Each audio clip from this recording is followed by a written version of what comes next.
Hello, Miami University and all Oxford community. I'm Abby. And I'm Andrew, your co-host for tonight's show. Welcome back to Miami Television News. Student body president and vice president elections have been ongoing, but will soon come to an end on March 15th at 7 p.m. This year's candidates are Cameron Tiefenthaler for president and Grace Payne for vice president, and Nia Smith for president and Jules Jefferson for vice president. The Tiefenthaler-Payne campaign has the slogan, "Create the Good," and plans on focusing on a career preparation and development, improving the student experience and campus sustainability. The Smith-Jefferson campaign, with slogan "Building the Table," plans to promote sustainability and infrastructure, unity, and student empowerment. MTN will welcome the new president and vice president-elects into the studio later this semester. Last week, MTN reporter Zoltan Feldman spoke with Miami officials about their stance on vaping on campus and how they are combating the influx of vape and tobacco stores within the city of Oxford. The Oxford City Council is currently looking to pass an ordinance that would require all vape and tobacco stores to pay a fee in order to operate. The council is hoping to pass an ordinance and implement it into the city by 2024. This ordinance coincides with the legislation passed in December 2022 that prohibits the new vape and tobacco stores from opening for 2023. Join us after spring break when MTN reporter Zoltan Feldman will interview one of the Oxford City Council members about this new ordinance. On Thursday, March 9th, Erin Brockovich came to Miami University's regional campus in Middletown. She is a paralegal, activist, author, and inspirational speaker. She recently visited East Palestine, Ohio, to speak with residents after the toxic train derailment. This is the perfect time for her lecture, as it took place in March, which is Women's History Month, a dedicated time to highlight the contributions of women. Miami University welcomed Jose Antonio Vargas to campus as a part of the lecture series. Vargas is a Pulitzer Prize-winning journalist and an advocate for the human rights of immigrants. A Filipino immigrant himself, Vargas seeks to educate others on immigration through endeavors such as the Define America Foundation and publishing books. MTN had the honor of interviewing Vargas before his lectures in the Hall Auditorium. Today we have the pleasure of interviewing Pulitzer Prize-winning journalist, Emmy-nominated filmmaker, Tony-nominated theatrical producer, and leading voice for human rights of immigrants, Jose Antonio Vargas. Vargas is here at Miami University as a part of the lecture series to give an insightful talk called Define America, Let's Talk About Immigration. Thank you for being here. Thank you so much for having me.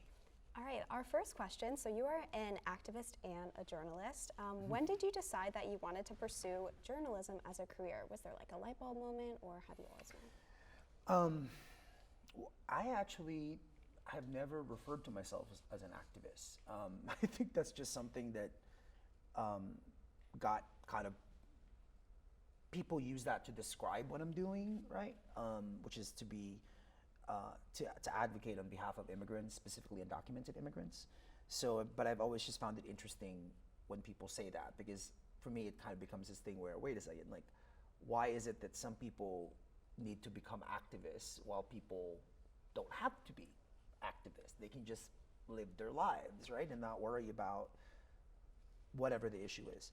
So, but to answer your question more directly, I actually became a journalist out of pure necessity.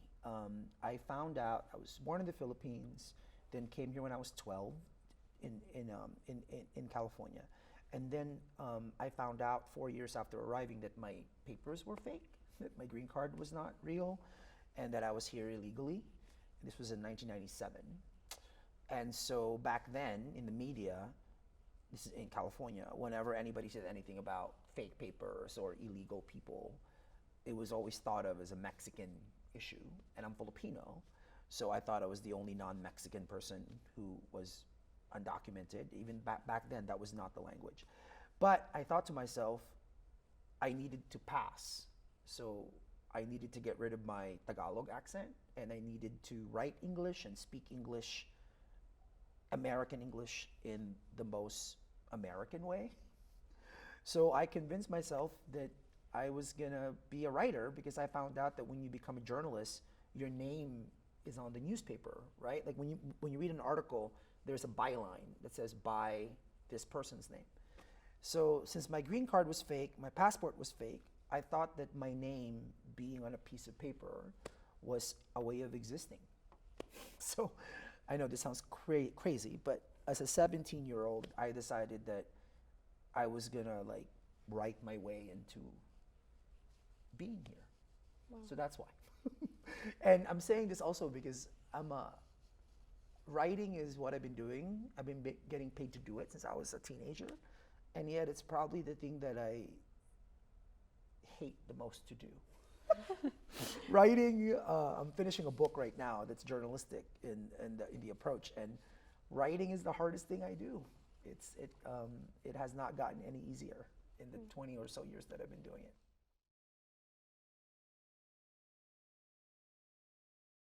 The Greater Cincinnati Area of Association of Black Journalists recently visited here at Miami for a panel on how to prepare and enter the job market for broadcasting.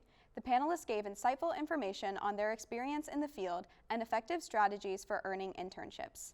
A reception occurred shortly after, which gave the guests the ability to interact and connect with panelists and grow connections. Overall, it was a very rewarding event, and if you haven't gone to similar events, it is definitely worth your time. And now I'm sending it over to MTN's Paige Peckloff, who has a special pop culture segment recapping the 95th annual Oscars. Over to you, Paige. Hello, Miami University. My name is Paige Peckloff, and I will be updating you on the latest pop culture news. This past Sunday was the 95th Annual Oscar Awards. The Oscars is a prestigious award ceremony dedicated to the best films and performances of the year. Every year, the Academy nominates top performances, screenplays, original scores, visual effects, and more to recognize the top talent in the film industry. Last year, the award show gained higher than the average buzz in the media after actor Will Smith infamously slapped Chris Rock on live television. MTN is pleased to report that no public figure was harassed this year. The film that received the most award nominations was the international success Everything Everywhere All at Once. This sci-fi adventure film was nominated for an astonishing 11 different Academy Awards. The film ended up taking home the Oscar for Best Picture, Original Screenplay, Director, and Film Editing. Additionally, lead actress in the film, Michelle Yeoh, made Oscar history as she became the first Asian female lead Academy Award winner for her performance in Everything Everywhere All at Once. Alongside Yeoh for the performance win was her co-star supporting actor Ke Huy Quan. His emotional speech left audiences touched as he welcomed the award with, quote, "Mom, I just won an Oscar." The overwhelming success of Everything Everywhere All at Once will go down in Oscar history for its memorable victories. The title for lead male actor was up for grabs in an impressive lineup of talent. Actors such as Austin Butler, Brendan Fraser, and Colin Farrell were all nominated for their memorable performances in film this past year. Ultimately, veteran actor Brendan Fraser won the Oscar for lead male actor for his portrayal in Charlie and the Whale. This win by Fraser is especially impressive considering that prior to his performance in The Whale, Fraser had taken a significant break from acting. Fraser's win is a tremendous welcome back to the industry. Amidst all of the awards, there were many surprises throughout the night. There were 3 beautiful vocal performances from Lady Gaga, Rihanna, and the cast of Naatu Naatu. All of the songs performed were included in the scores of the nominated films. Rihanna performed her song Lift Me Up, featured in the film Black Panther: Wakanda Forever. Lady Gaga mesmerized the crowd as she sang a stripped-down version of Hold My Hand, featured in the box office hit Top Gun Maverick. In addition to the live performances was the showing of the trailer for the highly anticipated live-action Disney's The Little Mermaid starring Halle Bailey. As history was made, actors and vocalists left their mark, and no assault was televised. The 95th Oscars was one to remember. Thank you for tuning in to MTN's Pop Culture segment. Now it's time for the Red Hawk Sports Update. MTN reporter Ethan Kalb is here to fill you in on everything Miami sports. Over to you, Ethan. Thanks, Abby. After concluding the regular men's basketball season on an absolute tear, rolling off 4 wins in their final 5 games, the Red Hawks were on their way to Cleveland to take on Toledo in the MAC Conference Tournament. Despite a hard-fought battle, the Red Hawks would fall 91-75 to Toledo, as Kent State would win the MAC overall. Morgan Safford would lead the charge on the scoring front, dropping 21 points, as well as Anderson Marambo contributing 16 points to the tally. The Redhawks finished the 2022-23 season with a 12-20 record overall and a 6-12 conference record, which is 2 wins shy of last year's win total in their first year under head coach Travis Steele. Fifth-year senior point guard Makai Larry would earn third-team All-MAC. Freshman Ryan Mabry would earn a spot on the All-MAC freshman team, and Anderson Marambo would earn an honorable mention. And that is ultimately all she wrote on the 2022-23 Redhawks men's basketball team. Meanwhile, on the women's front, the Redhawks hosted Ball State at Millette in a fight for their postseason fate. Despite putting up a hard-fought battle, the Redhawks would fall to Ball State, ending their season 77-68. Ivy Wolf contributed 25 points to the Redhawk cause, with Maddie Kloos chipping in 14 points, and Amani Freeman contributing 12 points to the total. The Redhawks women's team finished with almost the exact same record as the men's teams did, finishing with a 12-19 overall record and a 7-11 record in the conference in their fourth year under head coach Deuna Hendricks, improving their record by 4 wins. Guards Peyton Scott and Ivy Wolf were named All-MAC third team as the curtain falls on the women's basketball season. That is all for your sports news today. Now let's take it back to Andrew in the studio. Take it away. And now we have a special weather report from MTN's Zoltan Feldman. Take it away, Zoltan. Hi everybody, my name is Zoltan Feldman and I'm here with a special MTN weather update. Starting off, everyone's eyes are on Thursday for Green Beer Day. After a bitter cold weekend filled with cold wind and snow, Green Beer Day is looking to be a lot warmer. Thursday's current forecast is highs in the low 60s with lower temperatures in the 50s. Now, it will be a bit windy with wind speeds projected to be around 10 to 15 miles an hour. It'll be nice and overcast with only a very slight chance for rain. Now, that doesn't mean to rule out any rain. Currently, there's a developing system in the west starting in the Southern California point that will make its way east across the U.S. and it's projected to meet us here in Ohio come Thursday night, into Friday as well. Green Beer Day festivities won't be affected by this rain, but be sure to keep a good watch on the skies as your Green Beer Day carries on. Now we look forward to spring break. Kicking things off, the weekend leading into spring break is looking to be pretty cold here in Ohio. Both Saturday and Sunday are projected to have low temperatures in the 20s, and the week isn't going to be faring much better. Starting Wednesday, there's a great chance for snow and even some rain. Starting with snow on Wednesday, transitioning into rain as the weekend comes. Ohio is expected to keep the rain all the way until Sunday before classes start back up. Temperatures are on the rise, however, with highs being in the upper 60s, carrying us into a warmer second half of the semester.